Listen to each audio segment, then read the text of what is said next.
이대로 죽는 건가? 박준호의 희미한 목소리가 거센 파도 소리에 묻혀갔습니다. 갑작스럽게 몰아친 태풍이 그가 타고 있던 작은 어선을 순식간에 뒤집어 버렸습니다. 준호는 서울에서 온 회사원이었습니다. 대형 리조트 체인 오션파크의 기획팀장으로 제주도에 새로운 리조트를 지을 부지를 답사하러 왔던 것이었죠. 현지 바다 상황을 직접 보고 싶다며 어부들의 만류에도 불구하고 작은 배를 빌려 탔던 것이 화근이었습니다. 차가운 바닷물이 그의 몸을 감쌌고 머리를 바위에 부딪힌 그의 의식은 점점 흐려져 갔습니다. 휴대폰은 이미 바닷물에 젖어 아무 소용이 없었습니다. 파도에 밀려 떠내려가며 그는 서서히 체온이 떨어지는 것을 느꼈습니다. 그때였습니다. 희미한 의식 속에서 누군가 소리치는 목소리가 들렸습니다. 엄마, 엄마, 바다에 사람이 떠내려가고 있어요. 처음에는 환청이라 생각했지만 소리는 점점 또렷해졌습니다. 아저씨, 괜찮아요? 아저씨. 준호는 간신히 눈을 떴습니다. 파도 너머로 보인 것은 갈색 머리를 늘어뜨린 어린 소녀의 얼굴이었습니다. 소녀의 볼은 바람에 빨갛게 물들어 있었고 커다란 눈에는 걱정이 가득했습니다. 준호는 마지막 힘을 짜내어 손을 흔들었습니다. 도와주세요. 사고가 났어요. 그의 목소리는 떨렸고 말을 이을 기력조차 없었습니다. 소녀는 재빨리 대답했습니다. 금방 엄마 데려올게요. 조금만 기다려요. 소녀는 모래사장을 달려가며 큰 소리로 외쳤습니다. 엄마, 엄마, 바다에 얼음이 빠졌어요. 시간이 얼마나 흘렀을까. 다시 누군가 바다 쪽으로 뛰어오는 소리에 준호는 희미하게 눈을 떴습니다. 이번에는 소녀와 함께 한 여성이 서 있었습니다. 괜찮으세요? 지금 구해드릴게요. 그녀의 목소리는 차분했지만 단호했습니다. 김혜린이었습니다. 29살의 그녀는 이 마을에서 태어나 자란 해녀였습니다. 어릴 때부터 바다와 함께 살아온 그녀에게 바다는 무서운 곳이 아니라 삶의 터전이었지요. 혜리는 주저하지 않고 바다로 뛰어들었습니다. 유나야, 저쪽에서 밧줄 가져와. 모래 위에 깔아놔야 아저씨를 끌어올릴 수 있어. 혜리는 유나에게 지시하며 준호의 상태를 확인했습니다. 그의 창백한 얼굴은 이미 저체온증의 징후를 보이고 있었습니다. 제발 정신 차리세요. 우리 집이 가까우니 조금만 참으면 돼요. 준호는 흐릿한 의식 속에서 두 사람의 도움으로 바다에서 나왔습니다. 제주도 성산포의 작은 어촌마을. 그 조용한 곳에서 어린 소녀가 발견한 한 남자. 그 작은 우연이 여러 사람의 운명을 바꾸는 시작이 될 줄은 아무도 몰랐습니다. 작은 민박집으로 들어서자 따뜻한 공기가 준호를 감쌌습니다. 따뜻한 차 한 잔 드시고 몸부터 녹이세요. 정신을 차린 준호는 자신을 도와준 사람들에게 감사 인사를 건넸습니다. 정말 감사합니다. 제가 아마 그대로 있었다면. 그는 말을 끝맺지 못했습니다. 저는 박준호라고 합니다. 유나는 웃으며 손을 내밀었습니다. 저는 유나예요. 12살이에요. 저기는 우리 엄마고요. 혜리는 부드럽게 미소 지으며 말했습니다. 김혜린이에요. 일단 충분히 쉬세요. 이 바람이 그치려면 시간이 걸릴 것 같네요. 준호는 감사의 마음을 담아 고개를 숙였습니다. 창밖으로는 여전히 거센 바람이 불고 있었고 제주도 성산포 마을은 점점 더 거친 바다 날씨에 잠겨갔습니다. 다음 날 아침 준호는 작은 민박집의 방에서 눈을 떴습니다. 어제의 일을 떠올렸습니다. 생사의 갈림길에서 그를 구해준 엄마와 딸의 모습이 선명하게 떠올랐습니다. 창밖으로는 여전히 바람이 불고 있었지만 어제보다는 한결 잔잔해진 모습이었습니다. 방문이 열리고 혜린이 트레이를 들고 들어왔습니다. 따뜻한 아침 식사와 함께 약이 놓여 있었습니다. 많이 좋아지셨나요? 열은 내렸지만 회복하려면 시간이 필요할 것 같아요. 준호는 고개를 끄덕이며 감사의 말을 전했습니다. 덕분에 많이 나아졌습니다. 어제는 정말 감사했습니다. 혜리는 부드럽게 웃으며 그의 말을 자연스럽게 끊었습니다. 저보다 유나가 먼저 발견해서 다행이었어요. 준호는 식사를 하며 자신을 구해준 사람들에 대해 궁금했습니다. 작은 민박집의 내부는 오래되었지만 아늑하고 정갈했습니다. 벽에는 바다 사진들과 해녀 할머니들의 옛날 사진이 걸려 있었습니다. 이런 곳에서 민박집을 운영하시다니 특별하네요. 오래 사셨나요?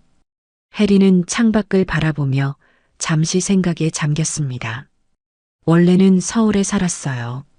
개인적인 사정으로 13년 전쯤 할머니가 계시던 이 제주도 성산포 마을로 내려왔죠.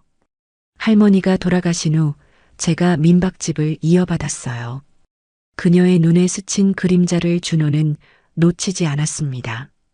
무언가 아픈 기억이 있는 듯 했지만 더 이상 캐묻는 것은 예의가 아니라고 생각했습니다.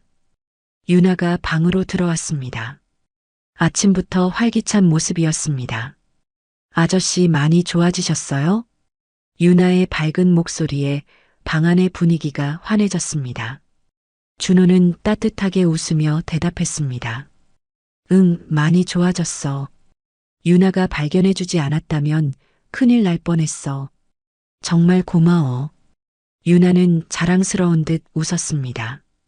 준호는 이제 자신이 누구인지 제대로 소개해야겠다고 생각했습니다. 늦게 제대로 인사드리네요. 저는 오션파크 리조트 기획팀장 박준호입니다. 그 말을 듣는 순간 혜린의 얼굴이 확연히 굳었습니다. 그녀의 손에 들고 있던 찻잔이 미세하게 떨렸고 눈빛이 순간적으로 흔들렸습니다. 오션파크. 혜린의 목소리는 거의 들리지 않을 정도로 작았습니다.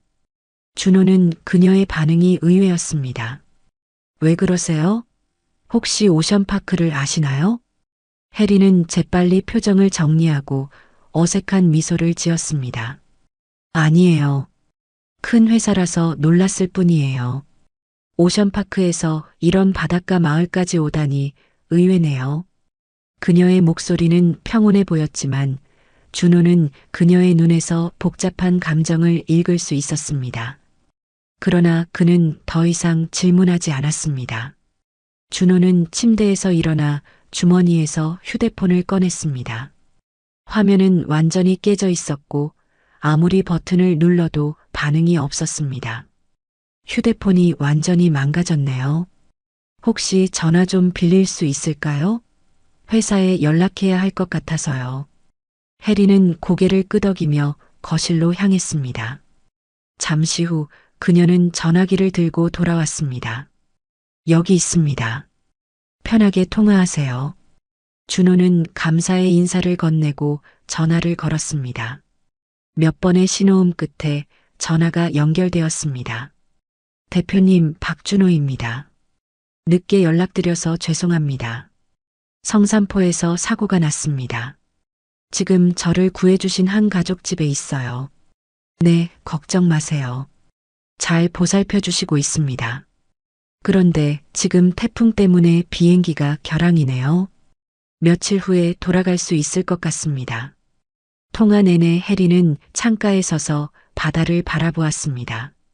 그녀의 눈에는 깊은 슬픔이 어려 있었고 손은 무의식적으로 가슴에 놓인 작은 목걸이를 꽉 쥐고 있었습니다. 준호가 대표님이라고 부르는 목소리를 들을 때마다 그녀의 어깨는 미세하게 떨렸습니다. 통화를 마친 준호는 안도의 한숨을 내쉬었습니다. 다행히 회사에서 이해해 주셨습니다. 혜리는 고개만 끄덕였습니다. 그녀는 창밖을 바라보는 자세를 유지했지만 그녀의 표정에는 복잡한 감정이 교차했습니다. 슬픔, 그리움, 그리고 아픔. 무언가 깊은 사연이 있음이 분명했습니다. 태풍이 계속되는 동안 작은 민박집에서의 생활은 의외로 평온했습니다. 준호의 몸은 혜린의 정성 어린 간병 덕분에 빠르게 나아지고 있었습니다. 평소 바쁜 서울 생활에 익숙했던 그에게 이곳에서의 시간은 마치 다른 세계에 온 것 같은 느낌이었습니다. 유나는 준호와 금세 친해졌습니다. 여름휴가라 집에 있던 그녀는 매일 준호에게 자신이 좋아하는 것들을 들려주었고 때로는 자신이 그린 바다 그림을 보여주기도 했습니다. 아저씨, 이건 엄마가 바다에서 전복 따는 그림이에요. 이건 할머니가 살아계실 때 같이 그린 거예요. 할머니도 해녀셨거든요. 준호는 오랜만에 느끼는 가정의 온기에 마음이 따뜻해졌습니다. 어느 날 저녁 준호는 창밖을 바라보며 이야기했습니다. 날씨 상황이 좋아지고 있다고 하네요. 아마 이틀 후면 떠날 수 있을 것 같습니다. 그의 말에 유나의 표정이 어두워졌습니다. 혜린도 잠시 손길을 멈추고 뒤돌아섰습니다. 짧은 시간이었지만 세 사람 사이에는 묘한 유대감이 형성되어 있었습니다. 그렇군요. 다행이네요. 이제 서울로 돌아가실 수 있겠어요. 혜린의 목소리는 담담했지만 어딘가 아쉬움이 묻어 있었습니다. 유나는 풀이 죽은 채 낮은 목소리로 물었습니다. 꼭 가셔야 해요? 여기 더 있으면 안 돼요? 준호는 부드럽게 웃으며 유나의 머리를 쓰다듬었습니다. 나도 정말 아쉽지만 서울에 일이 있어서 돌아가야 해. 그런데 떠나기 전에 추억을 남기고 싶은데 우리 같이 사진 한 장 찍을까? 유나의 눈이 반짝였습니다. 혜린도 미소 지으며 고개를 끄덕였습니다. 혜린은 집에 있던 오래된 디지털 카메라를 가져왔습니다. 세 사람은 민박집 앞 푸른 바다가 보이는 곳에 나란히 서서 사진을 찍었습니다. 유나는 양쪽에서 혜린과 준호의 손을 잡고 환하게 웃었습니다. 이틀 후 마침내 바다가 잔잔해졌습니다. 아침 일찍 오션파크에서 보낸 고급 검은색 세단과 직원이 작은 민박집 앞에 도착했습니다. 떠나기 전 준호는 혜린과 유나 앞에 섰습니다. 그의 눈에는 진심 어린 감사가 담겨 있었습니다. 정말 감사합니다. 이번 일은 제 평생 잊지 못할 거예요. 제가 꼭 이 은혜를 갚겠습니다. 다시 올게요. 혜린은 미소를 지으며 고개를 저었습니다. 천만에요. 그저 당연한 일이었을 뿐이에요. 서울에 돌아가시면 건강하게 지내세요. 유나는 눈물을 참으며 준호의 손을 꼭 잡았습니다. 꼭 다시 오세요. 약속해요. 준호는 유나의 작은 손을 부드럽게 쥐며 고개를 끄덕였습니다. 약속할게. 다음에는 좋은 선물도 가져올게. 그는 마지막으로 인사를 건네고 차에 올랐습니다. 차창 너머로 본 혜린의 표정은 복잡했습니다. 준호는 이 감정이 무엇인지 알지 못했지만 이상하게 마음이 무거워졌습니다. 차가 움직이기 시작하자 유나는 열심히 손을 흔들었습니다. 그녀의 작은 모습이 차창 너머로 점점 작아져 갔습니다. 준호는 주머니에 넣어둔 사진을 꺼내 바라보았습니다. 그 사진 속에는 서로 다른 세계에 살던 세 사람이 환하게 웃고 있었습니다. 그는 무언가 특별한 인연을 만났다는 느낌을 지울 수 없었습니다. 팀장님, 대표님께서 많이 걱정하셨습니다. 돌아가시면 바로 보고드리라고 하셨습니다. 직원의 말에 준호는 고개를 끄덕였습니다. 서울로 돌아간다는 생각에 그는 다시 현실로 돌아오는 느낌이었습니다. 그는 아직 모르고 있었습니다. 이 만남이 그의 인생을 그리고 많은 사람들의 인생을 뒤바꿔 놓게 될 것이라는 사실을. 차가 사라진 후 혜린은 오랫동안 그 자리에 서 있었습니다. 엄마 괜찮아요? 유나가 걱정스럽게 물었습니다. 혜린은 유나의 머리를 쓰다듬으며 씁쓸하게 웃었습니다. 괜찮아, 유나야. 좋은 분이셨어. 잘 지내실 거야. 하지만 그녀의 마음속에는 13년 전 기억이 되살아나고 있었습니다. 그때도 이렇게 누군가를 떠나보냈던 아픈 기억이. 서울의 오션파크 본사 건물은 유리와 철골로 이루어진 웅장한 마천루였습니다. 준호는 사고 후 처음으로 본사에 출근하며 자신을 반겨주는 직원들과 인사를 나눴습니다. 이상하게도 제주도에서의 며칠이 그에게 새로운 활력을 불어넣은 듯 했습니다. 준호는 직원들의 인사에 미소로 답하며 곧장 대표실로 향했습니다. 한태영 대표의 사무실은 건물 최상층에 자리하고 있었습니다. 문을 두드리자 안에서 차분한 목소리가 들려왔습니다. 들어오세요. 준호는 문을 열고 들어갔습니다. 태영은 창가에 서서 서울의 전경을 바라보고 있었습니다. 그는 35살의 나이에 이미 재계에서 인정받는 경영자였습니다. 하지만 그의 눈빛에는 늘 말로 표현할 수 없는 공허함이 있었습니다. 대표님, 돌아왔습니다. 태영은 돌아서서 반갑게 미소 지었습니다. 그의 단정한 양복과 깔끔한 외모는 언제나 완벽했습니다. 준호, 정말 걱정했어. 바다에서 고생 많았겠어. 다행히 큰 사고는 아니었구나. 오히려 좋은 분들을 만나 잘 지냈습니다. 태영은 자리에 앉으며 손짓했습니다. 앉아. 제주도 리조트 개발건에 대한 이야기도 듣고 싶지만 먼저 자네가 겪은 일에 대해 들려줘. 무슨 일이 있었던 거야? 준호는 자리에 앉아 자신이 겪은 사고와 구조되는 과정을 상세히 설명했습니다. 대표님, 제가 그 어촌마을에서 정말 좋은 분들을 만났습니다. 이분들 덕분에 목숨을 건졌어요. 태영은 고개를 끄덕이며 미소 지었습니다. 준호는 주머니에서 사진 한 장을 꺼냈습니다. 그는 사진을 태영에게 건넸습니다. 세 사람이 환하게 웃고 있는 모습이 담긴 그 사진이었습니다. 태영은 무심코 사진을 받아들었지만 그 순간 그의 얼굴이 창백하게 변했습니다.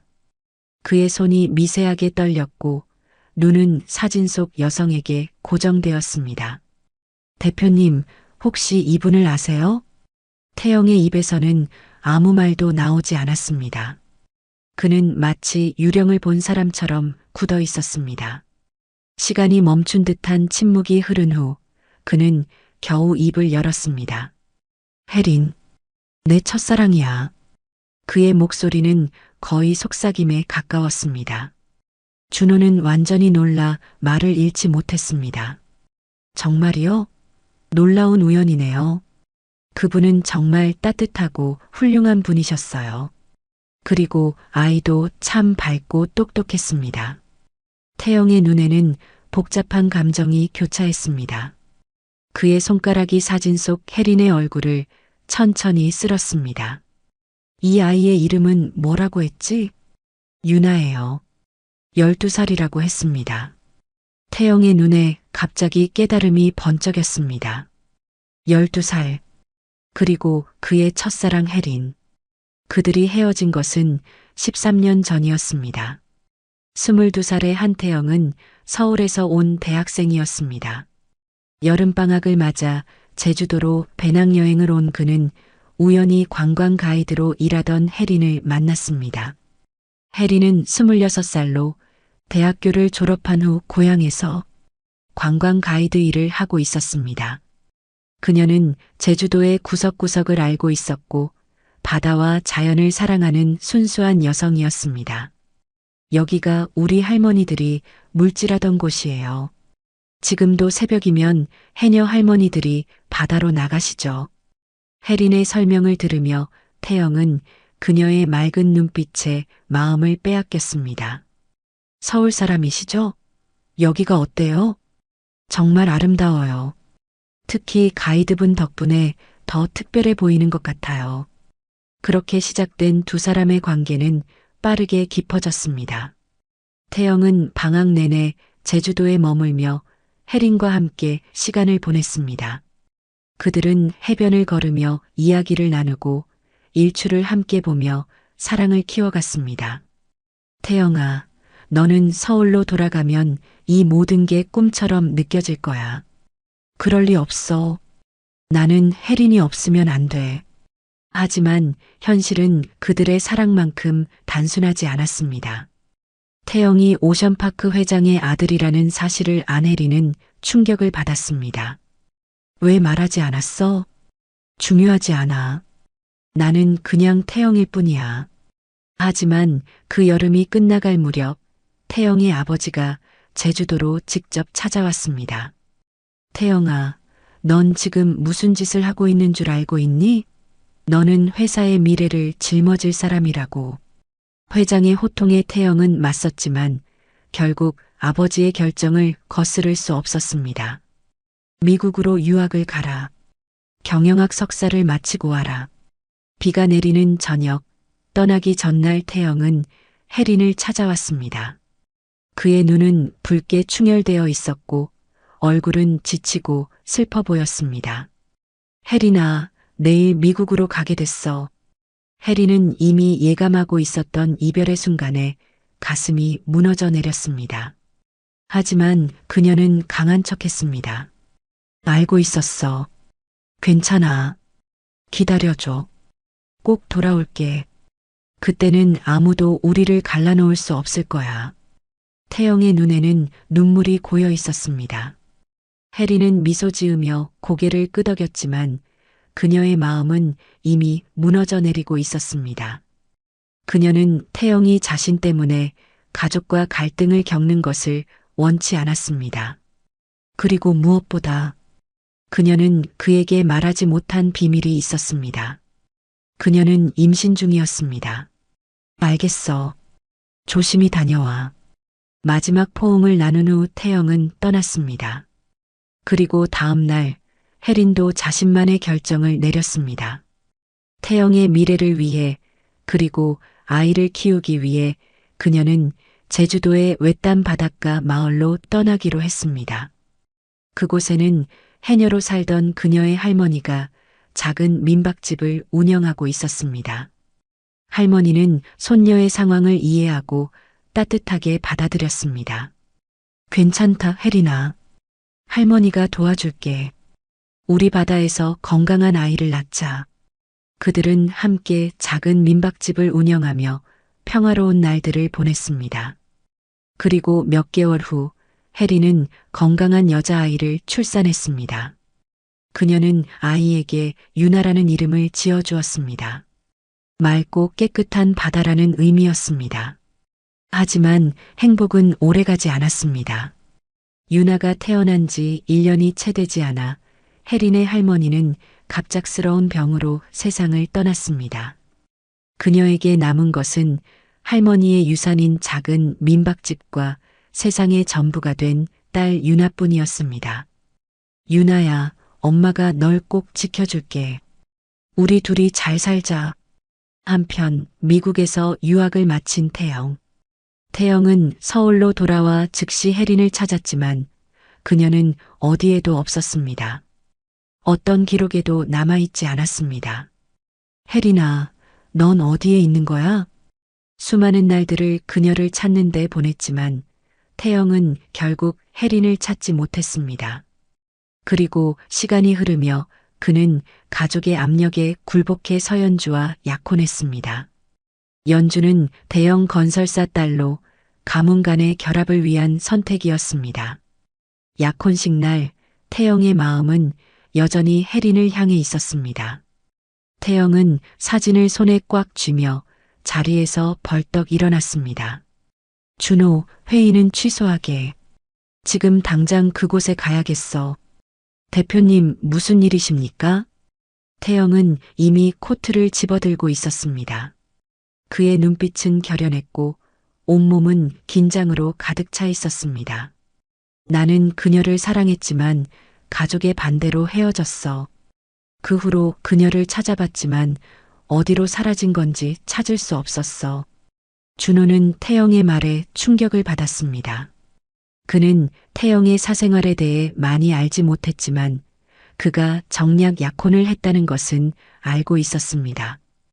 그리고 지금 그의 첫사랑이 갑자기 나타난 것입니다. 준호, 자네가 나를 그곳으로 안내해주게 해. 네, 대표님. 그날 오후 준호와 태영은 차를 타고 제주도로 향했습니다. 태영은 창밖을 바라보며 깊은 생각에 잠겨 있었습니다. 그의 마음속에는 과거의 기억들이 흐르고 있었습니다. 첫 만남, 첫 데이트, 그리고 아픈 이별. 13년이라는 세월이 흘렀지만 그 감정은 마치 어제의 일처럼 선명했습니다. 대표님, 곧 도착합니다. 태영은 깊은 숨을 들이쉬었습니다. 그의 심장은 마치 처음 그녀를 만났을 때처럼 빠르게 뛰고 있었습니다. 마침내 차가 작은 민박집 앞에 멈췄습니다. 평화로운 바닷가 마을의 풍경이 눈앞에 펼쳐졌습니다. 태영은 차에서 내리며 잠시 멈춰서 민박집을 바라보았습니다. 그곳에 그녀가 있을 것이라는 생각에 그의 다리는 떨렸습니다. 들어가시겠습니까? 태영은 고개만 끄덕였습니다. 준호는 조용히 뒤에서 따라갔습니다. 민박집 문을 열자 작은 방울소리가 울렸습니다. 혜리는 카운터를 정리하다가 고개를 들었습니다. 그 순간 두 사람의 눈이 마주쳤습니다. 혜린의 손에 들고 있던 찻잔이 바닥으로 떨어져 깨졌지만 그녀는 그것도 모르는 듯 했습니다. 그녀의 얼굴에서 모든 혈색이 사라졌습니다. 태영과 혜린은 말없이 서로를 바라보았습니다. 13년이라는 세월이 무색하게 두 사람 사이에는 여전히 깊은 감정의 흐름이 느껴졌습니다. 긴 침묵이 이어진 후 태영이 먼저 입을 열었습니다. 정말 너였구나. 그의 목소리는 떨렸고 눈에는 눈물이 고였습니다. 혜리는 여전히 아무 말도 하지 못했습니다. 그녀의 눈에는 충격과 혼란, 그리고 오랜 시간 숨겨온 슬픔이 가득했습니다. 준호는 이 순간이 두 사람만의 시간이어야 한다고 느꼈습니다. 그는 조용히 민박집을 나와 밖에서 기다리기로 했습니다. 창밖으로 바라본 두 사람의 모습은 마치 시간이 멈춘 것 같은 그림처럼 보였습니다. 오랜 세월을 건너 마침내 재회한 두 영혼이 서로를 마주보고 있었습니다. 오랜 침묵이 흐른 후 혜린이 먼저 입을 열었습니다. 앉으세요. 그녀의 목소리는 떨렸지만 태영을 의자로 안내했습니다. 태영은 천천히 자리에 앉았습니다. 그의 시선은 혜린에게서 떠나지 않았습니다. 13년이란 세월이 흘렸지만 그녀는 여전히 아름다웠습니다. 어떻게 날 찾았어? 혜린은 차를 내리며 물었습니다. 그녀의 손이 미세하게 떨렸습니다. 준호가 보여준 사진에서 너를 봤어. 태영은 주머니에서 사진을 꺼내 탁자 위에 올려놓았습니다. 세 사람이 환하게 웃고 있는 모습이 담긴 그 사진을 보며 혜린의 눈에 눈물이 반짝였습니다. 13년 동안 많이 찾았어. 태영의 목소리에는 오랜 그리움과 아픔이 묻어 있었습니다. 혜린은 고개를 숙였습니다. 그녀의 어깨가 미세하게 떨렸습니다. 그때 민박집 문이 열리고 유나가 들어왔습니다. 엄마, 나왔어요. 유나의 밝은 목소리가 긴장된 공기를 갈랐습니다. 태영은 천천히 고개를 돌려 유나를 바라보았습니다. 그 순간 그의 심장이 멈춘 듯 했습니다. 유나의 눈, 코, 입, 모든 것이 낯익었습니다. 마치 거울을 보는 것 같았습니다. 유나야, 이리 와볼래? 혜린의 목소리가 떨렸습니다. 유나는 의아한 표정으로 다가왔습니다. 태영은 숨을 쉴 수 없을 만큼 긴장했습니다. 그는 깊은 직감으로 알았습니다. 유나는 그의 딸이었습니다. 유나야, 이분은 서울에서 오신 손님이야. 혜린은 떨리는 목소리로 말했습니다. 태영의 눈에는 이미 눈물이 고여 있었습니다. 그는 유나를 바라보며 미소 지었습니다. 안녕, 유나야. 유나는 예의 바르게 인사했습니다. 안녕하세요. 아저씨는 서울에서 오셨어요? 서울은 정말 커요. 저도 언젠가 서울에 가보고 싶어요. 유나의 순진한 질문에 태영은 떨리는 미소를 지었습니다. 그의 마음은 이미 무너져 내리고 있었습니다. 그동안 그는 자신의 딸이 존재한다는 사실조차 몰랐습니다. 지나간 시간 동안 유나의 첫 울음소리, 첫 걸음마, 첫 말, 모든 소중한 순간들을 놓쳤습니다. 유나야, 잠시 내 방에 가 있을래? 엄마가 손님과 할 이야기가 있어. 유나는 잠시 두 어른을 번갈아 쳐다보더니 고개를 끄덕였습니다. 그녀가 방으로 들어간 후 민박집에는 다시 깊은 침묵이 내려앉았습니다. 그 아이는 내 딸이지. 태영의 목소리는 떨렸습니다. 혜리는 더 이상 감출 수 없다는 것을 알았습니다.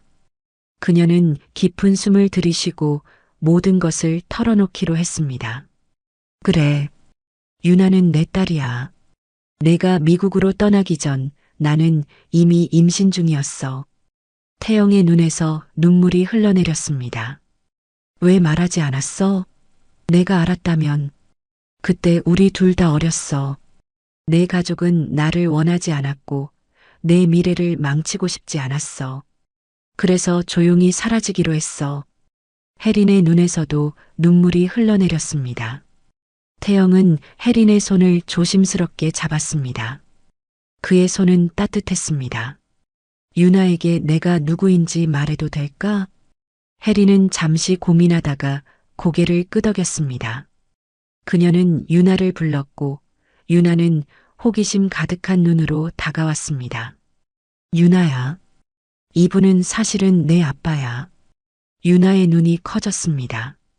그녀는 태영을 바라보았고 태영은 애써 미소를 지으며 유나를 바라보았습니다. 유나의 표정은 놀라움에서 혼란으로 그리고 마침내 기쁨으로 변했습니다. 정말요? 제 아빠세요?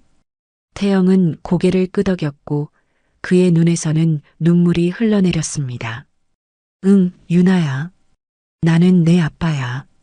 지금까지 함께하지 못해서 정말 미안해. 유나는 잠시 망설이다가 천천히 태영에게 다가갔습니다. 그리고는 갑자기 그에게 안겼습니다.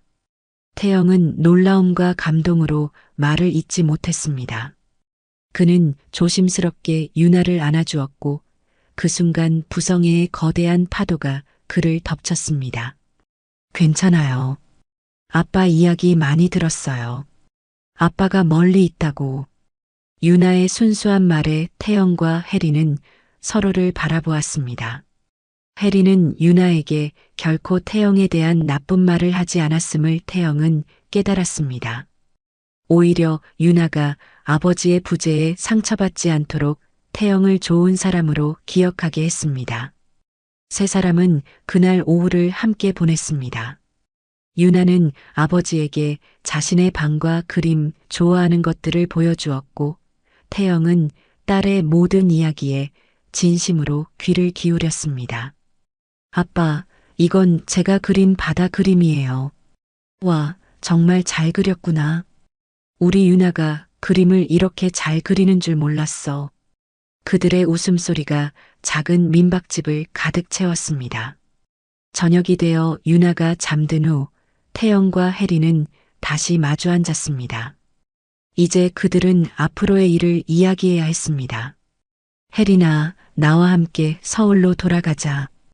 태영의 갑작스러운 제안에 혜리는 당황했습니다. 하지만 당신은 이미. 혜리는 말을 잇지 못했습니다. 그녀는 태영이 약혼했다는 사실을 알고 있었습니다. 신문에 실린 그의 약혼 소식을 본 그날, 그녀는 온 밤을 울었지만 결국 그의 행복을 빌어주었습니다. 태영은 깊은 숨을 들이쉬고 솔직하게 말했습니다. 맞아. 나 약혼했어. 하지만 그건 가문 간의 정략 약혼일 뿐이야. 나는 단 한 번도 그녀를 사랑한 적이 없어. 우리는 서로 사랑하지 않고 그저 표면상의 관계일 뿐이야. 내 마음속엔 항상 너뿐이었어. 이제 모든 것을 바로잡고 싶어. 태영의 진심 어린 고백에 혜린의 눈에 눈물이 고였습니다. 그녀는 오랫동안 꿈꾸던 순간이 갑자기 현실이 되자 두려움이 밀려왔습니다. 그래도 우리가 서울로 간다면 많은 문제가 생길 거야. 너의 가족, 회사, 그리고 내 약혼자. 혜리는 현실적인 어려움을 걱정했습니다. 내가 모든 것을 책임질게. 우리 함께 새로운 시작을 하자, 혜리나. 태영의 눈에는 단호한 결의가 담겨 있었습니다. 혜리는 유나의 방을 바라보았습니다. 자신의 딸에게 더 나은 미래를, 그리고 아버지와 함께할 기회를 주고 싶었습니다. 시간을 좀 줄래? 생각해 볼게. 태영은 고개를 끄덕였습니다. 그는 혜린의 손을 부드럽게 잡았습니다. 얼마든지. 다만 알아줬으면 해. 13년 전과 달리 이번엔 내가 물러서지 않을 거라는 걸. 밤이 깊어갔습니다. 창밖으로 별들이 반짝이는 밤하늘이 보였습니다. 혜리는 오랜 시간 고민했습니다. 그리고 마침내 유나의 미래와 태영의 진심에 이끌려 결정을 내렸습니다. 서울로 갈게. 유나를 위해서, 그리고 우리를 위해서. 그녀의 말에 태영의 얼굴에 환한 미소가 번졌습니다. 그는 혜린을 부드럽게 안아주었고 그 품 안에서 혜린은 오랜만에 느끼는 안전함과 따뜻함에 눈물을 흘렸습니다. 13년의 세월을 뛰어넘어 그들은 다시 한번 사랑의 용기를 내기로 했습니다. 다음 날 아침 세 사람은 함께 짐을 쌌습니다. 엄마, 정말 서울로 가는 거예요? 아빠랑 같이 살 수 있어요? 유나의 눈이 기쁨으로 반짝였습니다. 그래, 유나야. 이제 우리는 진짜 가족이 되는 거야. 태영이 유나의 머리를 쓰다듬으며 말했습니다. 혜리는 13년간 살던 민박집을 마지막으로 둘러보았습니다. 할머니의 추억이 깃든 이곳을 떠나는 것은 쉽지 않았지만 유나와 태영과 함께하는 새로운 시작을 위해서였습니다. 할머니, 저희 잘 지낼게요. 지켜봐 주세요. 혜리는 마음속으로 돌아가신 할머니에게 작별 인사를 했습니다. 오전 10시 태영이 준비한 차가 민박집 앞에 도착했습니다. 마을 사람들이 나와서 배웅해 주었습니다. 혜리나, 서울 가서도 건강하게 지내라. 유나야, 공부 열심히 하고 가끔 편지 써라. 그들을 따뜻하게 받아준 마을 사람들과의 이별은 뭉클했습니다. 차에 오르기 전 혜리는 마지막으로 바다를 바라보았습니다. 푸른 제주 바다가 햇살에 반짝이고 있었습니다. 이 바다가 그들을 다시 만나게 해준 운명의 바다였습니다. 가자, 우리의 새로운 시작을 위해. 태영이 혜린과 유나의 손을 잡고 말했습니다. 세 사람은 손을 꼭 잡고 차에 올랐습니다. 차창 밖으로 제주도의 아름다운 풍경이 지나갔습니다. 하지만 그들의 마음은 이미 앞으로 펼쳐질 새로운 삶에 가 있었습니다. 비행기에서 내려다본 서울의 모습을 보며 유나가 감탄했습니다. 와, 정말 커요. 아빠, 우리 여기서 살 수 있어요? 물론이지, 우리 딸. 아빠가 좋은 집을 준비해뒀어. 태영은 강남의 넓은 아파트를 준비해 두었습니다. 유나를 위한 예쁜 방과 혜린을 위한 공간까지 세심하게 꾸며놓았습니다. 너무 좋아. 하지만 이게 다 꿈만 같아. 혜린이 아파트를 둘러보며 말했습니다. 꿈이 아니야. 이제 우리는 진짜 가족이야. 태영이 혜린의 어깨를 감싸며 말했습니다. 유나는 서울의 학교에 전학을 했고 새로운 환경에 금세 적응했습니다. 혜린도 서울 생활에 조금씩 익숙해져 갔습니다. 태영은 서연주와의 약혼 파기를 위해 변호사와 상담을 받고 있었습니다. 하지만 행복한 시간도 잠시 태영에게 어려운 과제가 남아 있었습니다. 어느 날 오후 태영의 휴대폰이 울렸습니다. 태영아, 당장 집으로 와라. 아버지가 화가 많이 나셨다. 어머니의 급한 목소리였습니다. 태영은 예감이 좋지 않았습니다. 누군가 혜린과 유나의 존재를 태영의 부모에게 알렸을 가능성이 높았습니다. 태영이 집에 도착하자 거실에는 이미 아버지와 어머니 그리고 서연주까지 앉아 있었습니다. 한 회장의 얼굴은 분노로 일그러져 있었고 어머니는 실망한 표정이었습니다. 서연주는 차갑게 미소 지으며 태영을 바라보고 있었습니다. 태영아, 앉아라. 한 회장의 목소리는 차가웠습니다. 아버지, 무슨 일이십니까? 무슨 일이냐고? 내가 제주도에서 데려온 그 여자와 아이 이야기다. 태영은 각오하고 있던 순간이었습니다. 누가 말씀드렸습니까? 서연주가 우아하게 찻잔을 내려놓으며 말했습니다. 제가 말씀드렸어요. 저희가 약혼한 사이인데 태영 씨가 다른 여자와 아이를 데려와 함께 산다는 소문이 돌고 있더군요. 확인해 보니 사실이었어요. 태영은 서연주를 노려보았습니다. 연주 씨, 우리 약혼은 이미 끝난 것 아닙니까? 끝났다고요? 언제 정식으로 파기했나요? 저는 들은 적이 없는데요. 서연주의 차가운 웃음에 태영은 분노가 치밀어 올랐습니다. 한 회장이 탁자를 내리치며 소리쳤습니다. 태영아, 내가 지금 무슨 짓을 하고 있는 줄 아느냐? 회사의 명예를 생각해라. 아버지, 저는 제가 사랑하는 사람과 제 딸과 함께 살고 싶을 뿐입니다. 딸이라고? 어떻게 그 아이가 내 딸인지 확실한가? 서연주가 끼어들었습니다. 혹시 DNA 검사라도 해보셨나요? 요즘 그런 일로 사기치는 여자들 많다던데.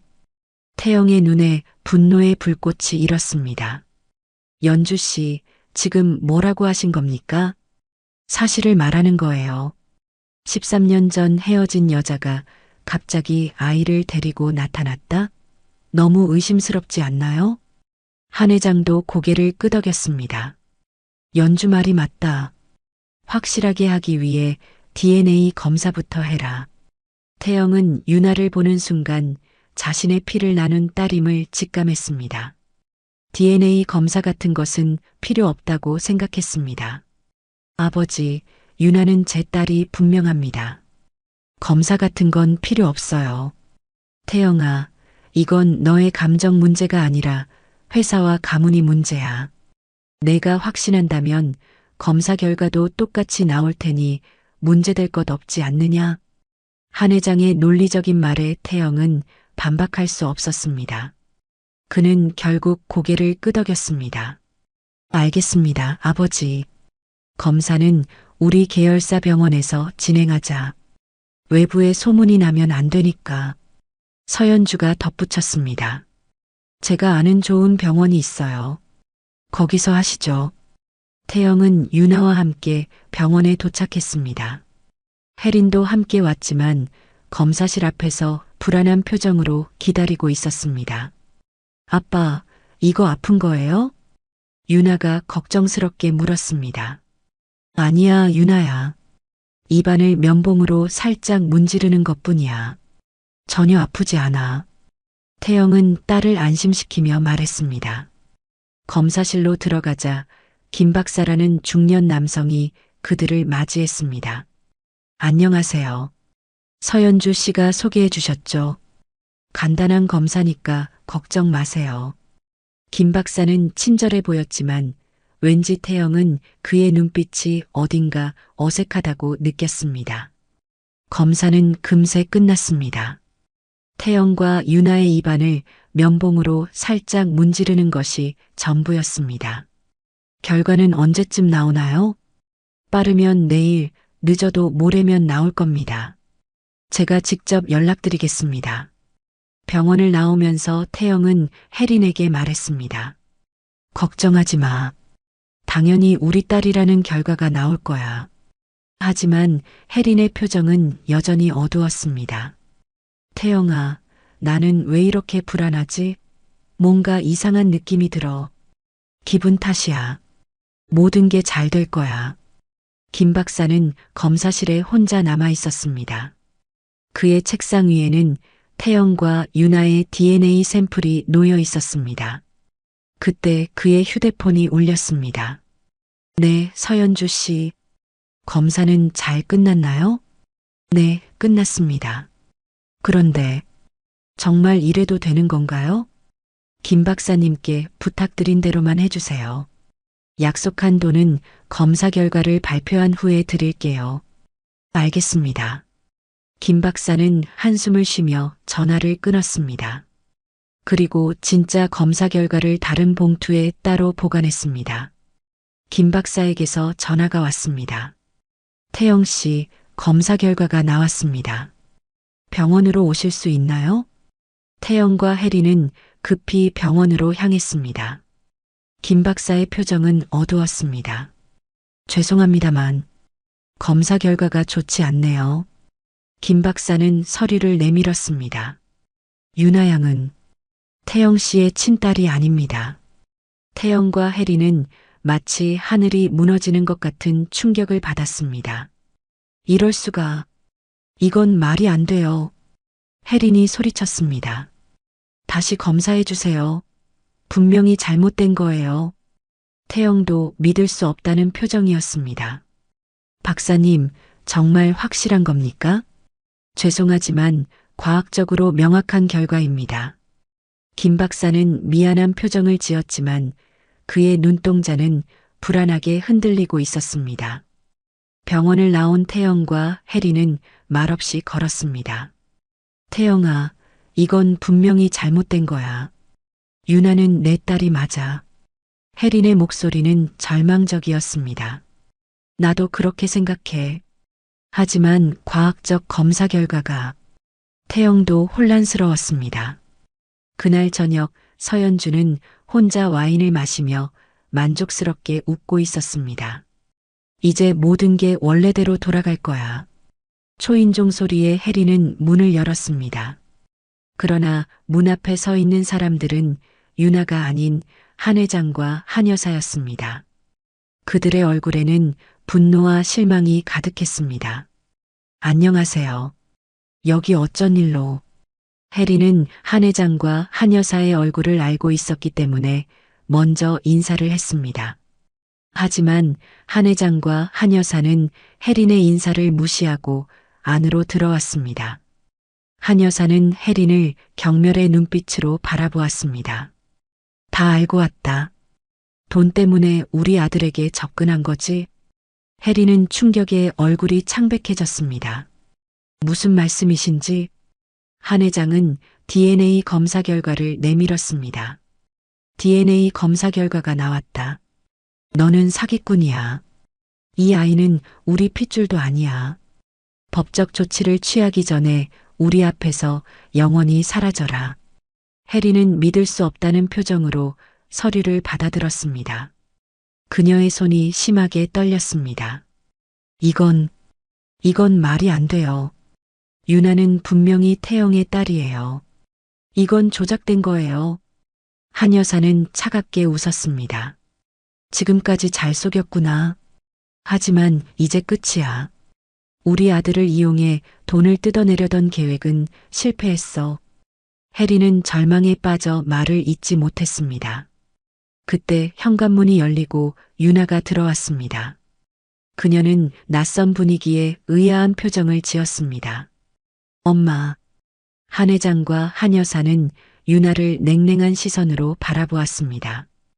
유나는 직감적으로 뭔가 심각한 일이 벌어졌음을 느꼈습니다. 한 여사는 말없이 고개를 돌렸고 한 회장은 탁자를 내리치며 말했습니다. 이 사기꾼들. 유나의 눈에 눈물이 고였습니다. 그녀는 떨리는 목소리로 말했습니다. 할아버지, 할머니, 우리 나쁜 사람 아니에요.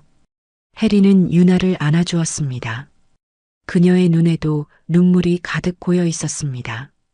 유나야, 방에 가 있을래? 엄마가 할아버지, 할머니랑 이야기할게. 유나가 방으로 들어간 후 혜리는 결연한 표정으로 한 회장과 한 여사를 바라보았습니다. 이건 분명히 오해입니다. 유나는 태영의 딸이에요. 그리고 저는 절대 돈 때문에 접근한 게 아닙니다. 한 회장은 차갑게 말했습니다. 증거가 여기 있다. 과학적 사실을 부정할 수는 없지. 해리는 절망감에 휩싸였지만 유나를 위해 강한 척했습니다. 태영에게 직접 말하겠습니다. 그가 돌아오면 모든 것이 밝혀질 거예요. 한 여사는 냉소적으로 웃었습니다. 이미 태영에게도 연락했다. 너는 이제 더 이상 여기 있을 자격이 없어. 내일까지 이 집에서 나가라. 한 회장과 한 여사는 그렇게 말하고 해린의 아파트를 떠났습니다. 그들이 떠난 후 해린은 벽에 기대어 주저앉았습니다. 그녀의 온몸이 떨렸고 겨우 참았던 눈물이 마침내 터져나왔습니다. 그날 밤 해린은 유나가 잠든 후 깊은 고민에 빠졌습니다. 그녀는 이 모든 상황이 너무 갑작스럽고 이해할 수 없었습니다. 하지만 한 가지 확실한 것은 이대로는 서울에 머물 수 없다는 것이었습니다. 그녀는 짐을 싸기 시작했습니다. 제주도로 돌아가는 것만이 지금 할 수 있는 최선의 선택이었습니다. 떨리는 손으로 전화를 들어 태영에게 전화를 걸었지만 연결되지 않았습니다. 회의 중이라는 메시지만 들려올 뿐이었습니다. 해리는 마지막 시도로 메시지를 남겼습니다. 회장님과 어머님이 오셔서 저희에게 사기꾼이라고 했어요. 유나와 저는 제주도로 돌아갑니다. 이런 상황에서 더 이상 머물 수 없어요. 그녀는 메시지를 보내고 깊은 한숨을 내쉬었습니다. 창밖으로 서울의 밤하늘을 바라보며 그녀는 다시 자신의 고향으로 돌아가야 한다는 슬픈 현실을 받아들였습니다. 출장에서 돌아온 준호는 태영을 찾기 위해 사무실로 향했습니다. 하지만 비서는 태영이 어제부터 연락이 안 된다고 했습니다. 이상한 예감이 든 준호는 혜린과 유나의 아파트에 전화를 걸었지만 아무도 받지 않았습니다. 걱정이 된 준호는 혜린의 휴대폰으로 직접 전화를 걸었습니다. 여보세요, 혜린 씨? 준호 씨. 혜린의 목소리는 피곤하고 지쳐 있었습니다. 배경에서는 차 소리가 들렸습니다. 무슨 일 있으세요? 어디 계신 거예요? 잠시 침묵이 흘렀습니다. 저희 제주도로 돌아가고 있어요. 네. 갑자기 왜요? 혜린의 목소리가 떨렸습니다. 태영 씨의 부모님이 오셨어요.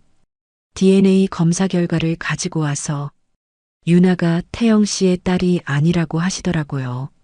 준호는 충격에 말을 잇지 못했습니다. 그건 말도 안 됩니다. 혜린 씨는 그런 분이 아니잖아요. 하지만 증거가 있고 태영 씨도 저를 믿지 않아요. 그가 전화를 받지 않았거든요. 준호는 결연한 목소리로 말했습니다. 혜린 씨, 제가 알아볼게요. 이건 분명히 무언가 잘못된 거예요. 일단 제주도에 도착하시면 연락 주세요. 제가 곧 진실을 밝혀내겠습니다. 전화를 끊은 준호는 즉시 태영에게 연락을 시도했습니다. 여러 번 시도 끝에 마침내 태영이 전화를 받았습니다. 준호. 태영의 목소리는 지친 상태였습니다. 대표님, 방금 혜린 씨와 통화했습니다. 모든 이야기 들었어요. 하지만 이건 말이 안 됩니다. 혜린 씨가 그런 사람일 리가 없어요. 제가 직접 더 알아보겠습니다. 태영은 한동안 말이 없었습니다. 그의 숨소리만이 전화기 너머로 들려왔습니다. DNA 검사 결과가 있어.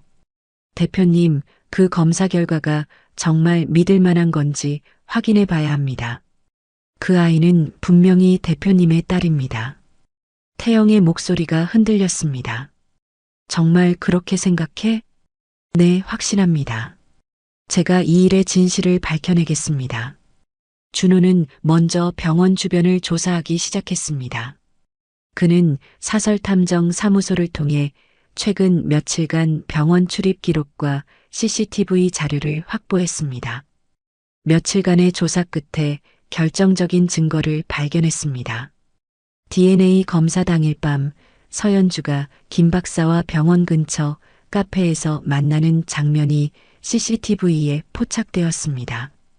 더 중요한 것은 서연주가 김 박사에게 봉투를 건네는 모습까지 찍혀 있었습니다.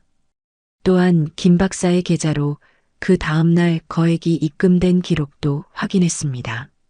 이제 준호는 이 증거들을 가지고 김 박사를 찾아갔습니다. 김 박사님, 잠시 이야기 좀 할 수 있을까요? 김 박사는 준호를 보고 놀란 듯 했지만 곧 어색한 미소를 지었습니다. 무슨 일로 오셨나요? 준호는 태블릿을 꺼내 CCTV 영상을 보여주었습니다. 이 영상 보시겠습니까? 박사님이 서연주 씨와 만나는 장면이네요. 그리고 이건 박사님 계좌 입출금 내역입니다. 김 박사의 얼굴이 창백해졌습니다. 이건 어떻게... 박사님, 이미 모든 증거가 확보되었습니다. 지금 솔직하게 말씀해 주시면 선처를 고려해 드릴 수 있지만 계속 부인하시면 법정에서 만나게 될 것 같네요. 김 박사는 주변을 불안하게 살피더니 고개를 숙였습니다. 서연주 씨가 저에게 압력을 넣었습니다. 이 일은 오션파크의 존속과 관련된 문제라며 승진과 거액의 보너스를 약속했어요. 그리고 만약 거부하면 제 과거 실수를 폭로하겠다고 협박했습니다. 검사 결과를 조작하라고요? 네. 실제 검사 결과는 친딸이 맞습니다. 저도 양심상 괴로워서 원본 데이터는 따로 보관해뒀습니다. 김 박사는 서랍에서 USB를 꺼냈습니다. 원본 데이터입니다. 준호는 USB를 받아들고 감사의 뜻을 표했습니다. 감사합니다. 이것으로 진실을 밝힐 수 있겠네요. 준호는 즉시 태영에게 전화를 걸었습니다. 새벽이었지만 이 일은 기다릴 수 없었습니다. 대표님, 모든 증거를 찾았습니다. 유나는 대표님의 친딸이 맞습니다. 검사 결과는 서연주 씨가 조작한 겁니다. 태영의 목소리가 떨렸습니다. 정말인가?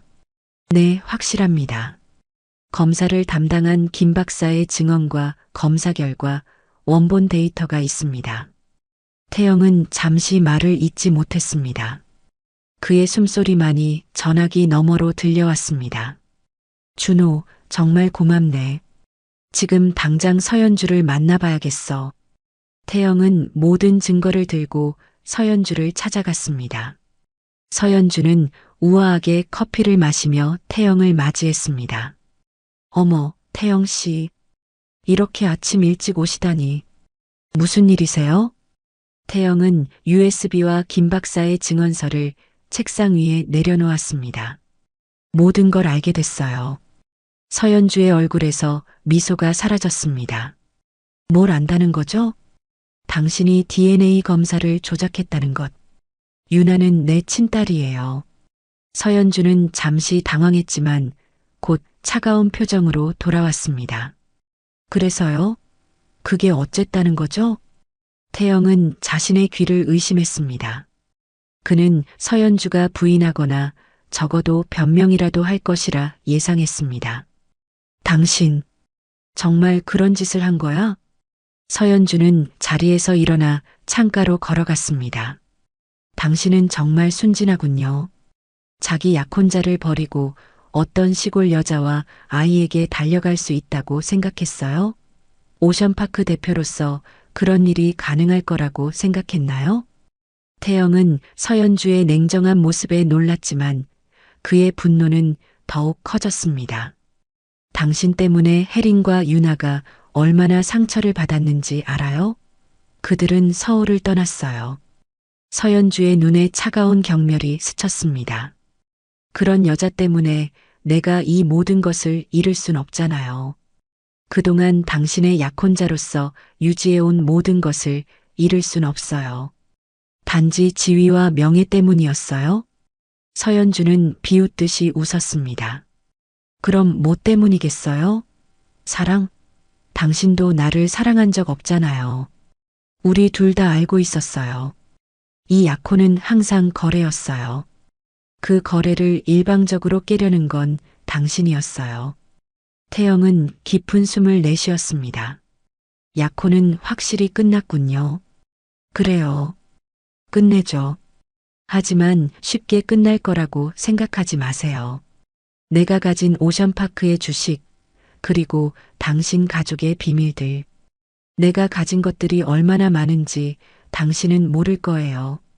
태영은 서연주의 위협에도 동하지 않았습니다. 원하는 대로 해요. 내겐 더 이상 중요하지 않아요. 나는 혜린과 유나를 찾으러 갈 거예요. 태영은 등을 돌려 사무실을 나가려 했습니다. 당신이 그렇게 쉽게 모든 것을 버릴 수 있다고 생각해요? 오션파크의 이사회, 주주들, 그리고 당신 부모님까지 모두가 당신을 향해 등을 돌릴 거예요. 태영은 문 앞에서 잠시 멈췄습니다. 그는 돌아보지 않은 채 단호하게 말했습니다. 사람이 무엇을 위해 사는 것인지 이제서야 깨달았어요. 그동안 진짜 행복이 무엇인지 몰랐던 것 같아요. 그는 더 이상 말을 잇지 않고 사무실을 나갔습니다. 복도를 걸으며 그는 마치 무거운 짐을 내려놓은 것처럼 어깨가 가벼워지는 느낌이 들었습니다. 태영은 사무실을 나와 차에 올랐습니다. 그는 즉시 혜린에게 전화를 걸었습니다. 이제 그가 가야 할 곳은 제주도, 그의 진정한 가족이 있는 곳이었습니다. 태영은 제주도로 향하는 길 내내 마음이 무거웠습니다. 창밖으로 펼쳐지는 푸른 바다는 아름다웠지만 그의 마음은 오직 혜린과 유나에게만 가 있었습니다. 그는 자신의 어리석음을 탓하며 몇 번이고 한숨을 내쉬었습니다. 비행기는 구름 사이를 지나 마침내 제주공항에 도착했습니다. 태영은 렌터카를 빌려 혜린의 민박집이 있는 성산포 마을로 향했습니다. 익숙한 바닷길을 달리며 그는 13년 전 처음 혜린을 만났던 그날을 떠올렸습니다. 차는 구비구비한 해안도로를 지나 마침내 혜린의 민박집이 있는 마을에 도착했습니다. 태영은 차에서 내려 익숙한 민박집을 바라보았습니다. 작은 간판과 창문에서 새어나오는 따뜻한 불빛이 그를 맞이했습니다. 태영은 심호흡을 하고 문을 열었습니다. 종소리가 울리며 그의 도착을 알렸습니다. 민박집 안은 여전히 아늑했고 은은한 차 향기가 공간을 채우고 있었습니다. 카운터 뒤에서 무언가를 정리하던 혜린이 고개를 들었습니다. 그녀의 눈이 놀라움으로 커졌습니다. 태영 씨. 태영은 혜린을 바라보며 가슴이 찢어지는 듯한 아픔을 느꼈습니다. 그녀의 눈 밑에는 피곤함과 슬픔의 그림자가 드리워져 있었습니다. 그녀가 얼마나 힘든 시간을 보냈을지 상상할 수 있었습니다. 혜린아. 그는 한 걸음 다가갔습니다. 혜린은 그 자리에 굳어 있었습니다. 그녀의 눈에는 경계와 불안이 가득했습니다. 왜 왔어요? 저희 끝난 거 아니에요? 태영은 고개를 저었습니다. 준호가 모든 진실을 밝혀냈어. 유나는 내 친딸이 맞아. DNA 검사 결과는 서연주가 조작한 거였어. 혜린의 눈에 놀라움이 번졌습니다. 그녀는 믿을 수 없다는 듯 머리를 흔들었습니다. 정말이에요? 그래. 그리고 내가 당신을 의심했던 것도 용서해줘. 내가 너무 어리석었어. 혜린의 표정이 차갑게 변했습니다. 그녀의 눈에는 분노와 상처가 교차했습니다. 제 명예를 더럽히고 유나까지. 어떻게 그런 짓을 할 수 있죠? 제가 얼마나 상처받았는지 알아요? 유나가 얼마나 울었는지. 그녀의 목소리가 떨렸습니다. 당신의 부모님이 우리에게 했던 말들. 사기꾼, 거짓말쟁이. 유나 앞에서 그런 말들을 들었어요. 어린아이가 그런 말을 들을 때 얼마나 상처받았을지 생각해 봤어요? 태영은 고개를 숙였습니다. 그의 눈에는 깊은 후회와 미안함이 담겨 있었습니다. 미안해. 정말 미안해. 내가 너무 어리석었어. 내가 너를 보호했어야 했는데, 내가 그런 사람이 아니란 걸 알면서도 확인하지 않았어. 내 말을 믿었어야 했는데, 해리는 여전히 분노와 상처로 떨고 있었습니다. 태영은 그녀에게 다가가 조심스럽게 팔을 뻗었습니다. 해리나, 정말 미안해. 내가 너무 어리석었어. 해리는 여전히 망설였습니다. 그녀는 태영과 거리를 두며 물러섰습니다. 이제 와서 그런 말들이 무슨 소용이 있겠어요? 우리는 서로 다른 세계에 살고 있어요. 당신의 가족, 회사, 그들은 절대 우리를 받아들이지 않을 거예요. 태영은 결연한 표정으로 말했습니다. 내가 모든 것을 바로 잡을 거야. 그리고 부모님께도 진실을 알릴 거야. 그때 민박집 뒷문이 열리고 유나가 들어왔습니다. 그녀는 태영을 보고 잠시 놀란 듯 했지만 곧 그녀의 얼굴에 환한 미소가 번졌습니다. 아빠, 유나는 달려와 태영의 품에 안겼습니다. 태영은 딸을 꼭 안아주며 눈물을 참지 못했습니다. 그 순간 그는 이것이 자신의 진정한 행복임을 다시 한번 확신했습니다. 유나야, 보고 싶었어? 아빠, 우리 다시 서울로 가는 거예요? 태영은 혜린을 바라보았습니다. 그녀의 눈에는 여전히 망설임이 있었습니다. 다시 돌아와줘. 이번엔 내가 너와 유나를 지킬게. 절대 누구도 너희를 상처 주게 하지 않을 거야. 혜린은 창밖을 바라보았습니다. 13년 동안 이 작은 마을에서 유나를 키우며 살아온 시간들이 주마등처럼 스쳐 지나갔습니다. 유나가 혜린의 손을 잡았습니다. 엄마, 우리 아빠랑 같이 살아요. 혜린은 딸의 순수한 눈빛을 바라보았습니다. 태영 씨, 정말 우리를 지켜줄 수 있겠어요? 태영은 진심을 담아 고개를 끄덕였습니다. 내 목숨을 걸고 약속할게. 이번엔 결코 너희를 놓치지 않을 거야. 혜린의 눈에서 눈물이 흘러내렸습니다. 그녀는 천천히 고개를 끄덕였습니다. 태영은 조심스럽게 혜린에게 다가가 그녀의 손을 잡았습니다. 유나는 기쁨의 찬정으로 두 사람을 바라보았습니다. 태영은 혜린과 유나의 손을 잡고 민박집 밖으로 나갔습니다. 창밖으로는 제주도의 아름다운 석양이 바다를 물들이고 있었습니다. 마치 그들의 새로운 시작을 축복하는 듯한 황금빛 노을이 조용히 내려앉았습니다. 이젠 같이 가자. 우리의 집으로. 세 사람은 손을 꼭 잡고 바닷가를 걸어 차로 향했습니다. 그들의 발자국이 모래 위에 새겨지며 새로운 여정의 시작을 알렸습니다. 6개월이 흘렀습니다. 태영은 서연주와 완전히 결별하고 혜린과 유나와 함께 새로운 생활을 시작했습니다. 태영의 부모도 진실을 알고 나서는 혜린과 유나를 진심으로 받아들였습니다. 특히 한 여사는 유나를 친손녀처럼 아꼈습니다. 유나야, 할머니가 미안했어. 앞으로는 좋은 할머니가 될게. 유나도 처음에 경계심을 풀고 할아버지, 할머니와 가까워졌습니다. 1년이 더 지나자 태영은 회사 일부를 정리하고 제주도에서 혜린과 새로운 사업을 시작했습니다. 해녀 체험과 전통 문화를 결합한 에코 리조트를 운영하게 되었습니다. 바다 체험 센터라는 이름의 이 사업은 제주도의 전통을 보존하면서도 관광객들에게 새로운 경험을 제공하는 의미 있는 일이었습니다. 혜린은 해녀 체험 프로그램의 강사가 되었고 태영은 경영을 담당했습니다. 준호도 서울 본사와 제주도를 오가며 이들을 도왔습니다. 드디어 결혼식 날이 왔습니다.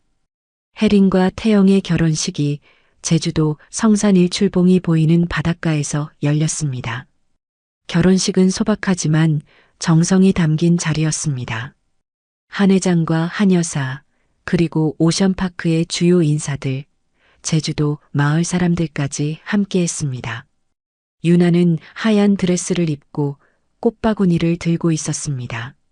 그녀의 눈은 기쁨으로 반짝였고 얼굴에는 행복한 미소가 가득했습니다. 엄마, 정말 예뻐요. 유나도 정말 이쁘다. 태영과 혜린이 나란히 입장하자 참석자들은 모두 일어나 박수를 보냈습니다. 준호가 축사를 위해 일어섰습니다. 저는 오늘 이 자리에 특별한 감사함을 느낍니다. 바다에서 시작된 작은 인연이 이렇게 아름다운 가족을 만들었습니다. 저는 그날 바다에서 혜린 씨와 유나를 만나지 않았다면 오늘의 이 행복한 순간도 없었을 거라고 생각합니다. 인연이란 참으로 신비롭습니다. 작은 우연이 모여 필연이 되고 그 필연이 우리 삶을 완전히 바꿔놓습니다. 그의 진심 어린 축사에 태영과 혜린은 감사의 눈빛을 보냈고 유나는 기쁨의 찬정으로 손을 쳤습니다. 결혼식이 끝난 후 온 가족이 바닷가로 나갔습니다. 바다가 우리를 다시 만나게 해줬네요. 혜린이 태영의 손을 잡으며 말했습니다. 이번엔 영원히 함께야. 태영이 대답했습니다. 유나는 두 사람 사이에서 환하게 웃으며 바다를 바라보았습니다. 우리 정말 행복하네요.